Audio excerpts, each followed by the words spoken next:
One of the things that we are doing during this sermon series is bouncing back and forth between the gospel according to Mark and the gospel according to John.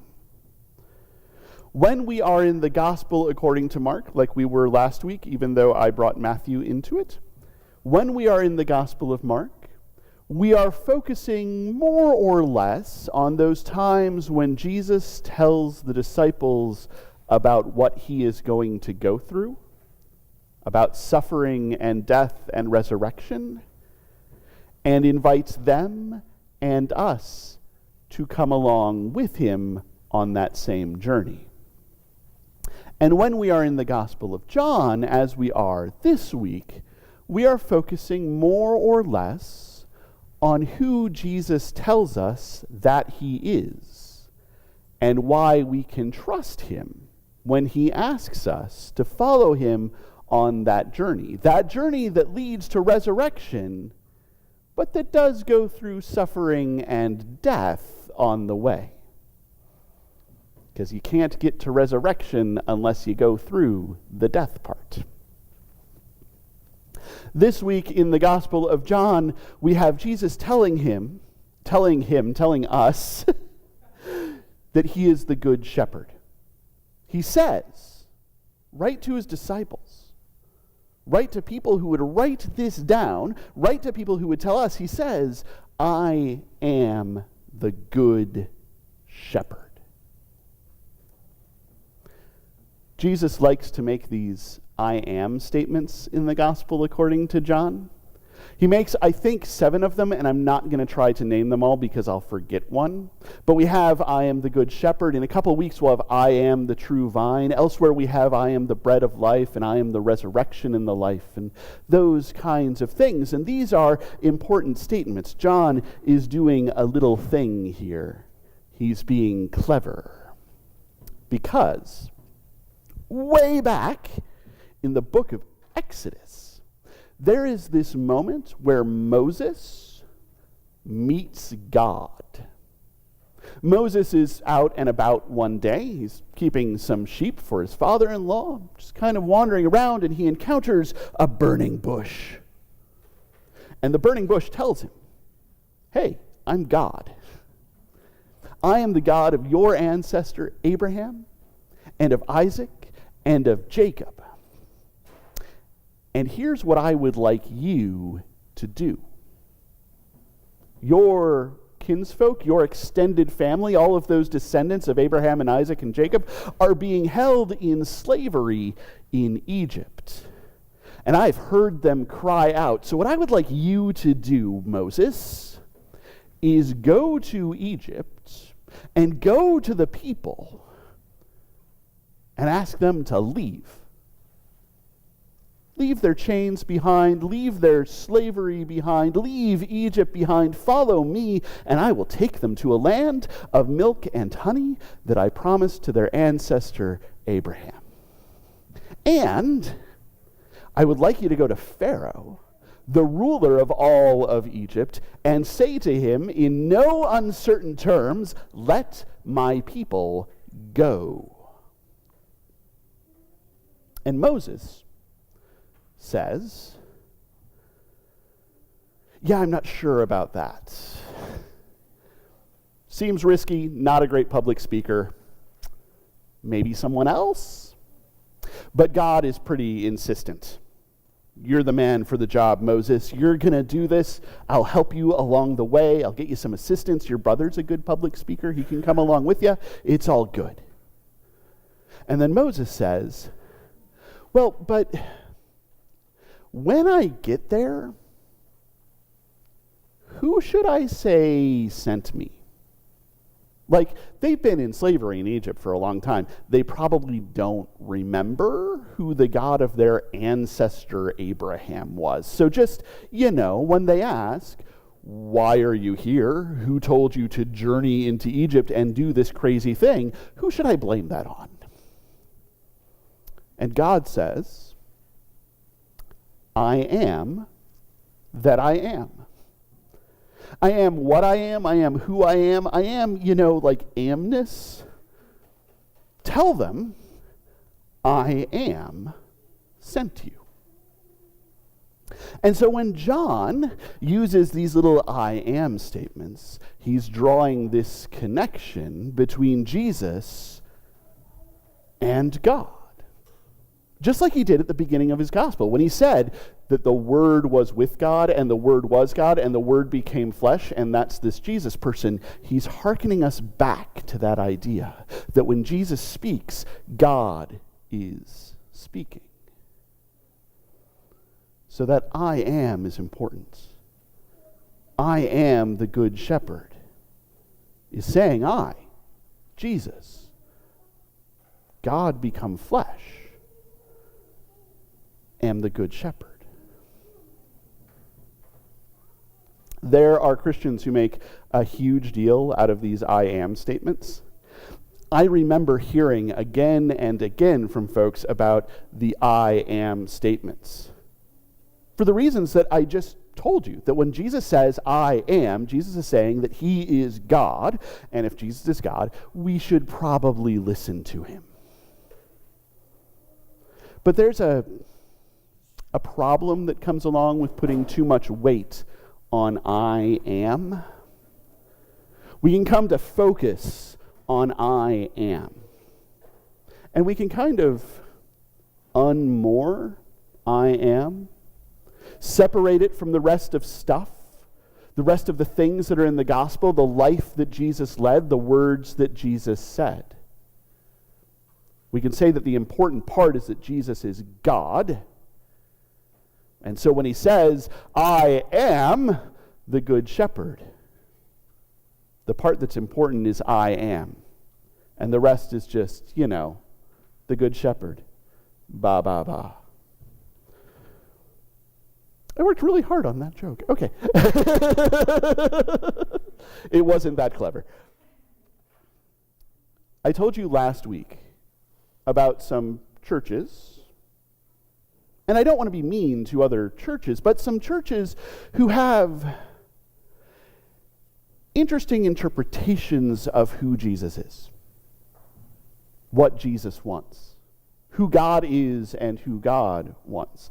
And I mentioned those churches where pastors preach what's called the Seven Mountains Mandate, the idea that Christians should be in charge of certain parts of society, including government and entertainment and education and all those sorts of things. I told you about churches that bless assault rifles and hold shooting drills after worship. And I promised you that I was not lying to you. These are real things that actually exist. And later that day, Holly was nice enough to, something came across her TikTok feed to send that to me. That was an example of one of those churches. I'm not going to name it. If you want to know, I can tell you. But it's a whole ministry and a whole church that does those things. It's right up on their website. You know how some churches on their website have videos of like the band playing or the preacher preaching? They have those. They also have people target shooting. And it's not nice, cool, calm, hobbyist target shooting or self-defense target shooting. It's, we are ready to take over. We are ready to conquer in the name of Christ. Because that's what Jesus wants us to do. That's what I am wants us to do.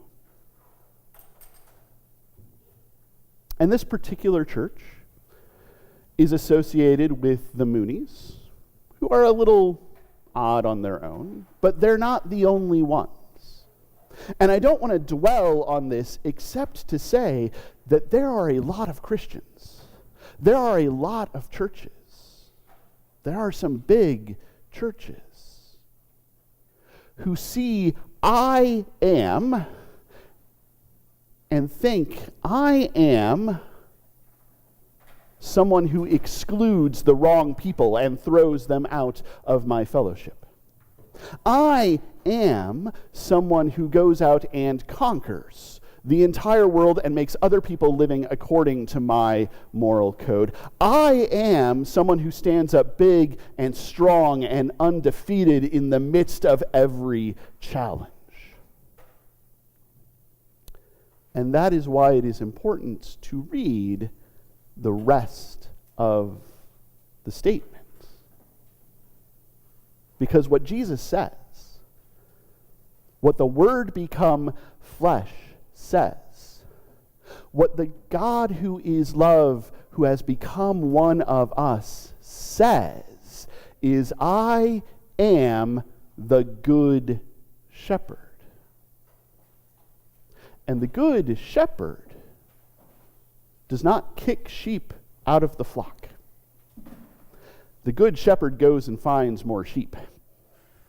The good shepherd is out looking for sheep. The good shepherd is going to people saying, hey, you want to be a sheep? You want to be a sheep? You want to join the flock? You want to come in? You want to get in here? In this place where you can come in this field, where there are cool streams and soft grass, where your cup can overflow? You want to be part of that? You can be. And the good shepherd does not go out and conquer. The good shepherd protects the flock. There's a bit of weirdness here. Just before this passage, Jesus says that he is the gate, and he talks about a thief, but that thief has disappeared. The wolves are barely there. There are some hired hands who need some work. But mostly this is, I will protect you, no matter who you are. If you're part of my flock, I am here for you. And the good shepherd does not stand undefeated in the midst of conflict. The good shepherd lays down his life for the sheep. The good shepherd doesn't even have his life taken from him. He just lays it down of his own accord. You're going to come for my sheep, says Jesus. Take me instead. I will be enough. The reason that I am drawing this distinction, the reason that this distinction is so important, is that it is easy to create a God, to create a Messiah, to create a Savior who plays by the rules of a broken world, who plays by the rules of death and sin and everything that makes life less, who plays by the rules that are not working for us, and who encourages us to go deeper into that, to go deeper into brokenness, to go deeper into sin and death and everything that makes life less, to make that our entire thing, and to bless that as holy. But the God who is love, who comes into the world as one of us, the Word become flesh, Jesus, the great I am, presents an alternative. And an alternative that we need to listen to. If our brokenness is going to be repaired, if we are going to get out from under the heel of sin and death and everything that makes life less. And that is not to push things or people out, but to invite people in. That is not to ride out conquering, but to say, here we stand and we will protect and care for one another and anybody else who cares to show up. And that we may not stand untouched and unhurt by the world, but that we will sacrifice for each other. And for anyone else who happens to show up who needs us to take that stand. We will do that. Because we are promised that on the other side of that is whole new life, is holy new life, is grand resurrection into a whole and holy new world. And the reason that we can trust Jesus when he asks us to walk that path, when he asks us to take that road to resurrection that leads right through suffering and death, the reason that we can trust him is because he has already done it. He is doing it with us now. He will do it with us tomorrow and tomorrow and tomorrow. He is not asking us to do anything that he has not done for us. He joins us in this work, and so we can join him in this work. And the risk we take is nowhere near as great. There's almost nobody in this room, I suspect, who, if they stand up for someone else, is at risk of being crucified. So we can do the little bit that we're asked to do. We can go look for sheep who need a home, who need a flock, who need a place to be safe, and invite them in. We can protect those sheep, frankly, whether they're part of our flock or not, who need a home and a place to feel safe. And we can take the slings and the arrows and the shots and suffer through them and come out stronger on the other side.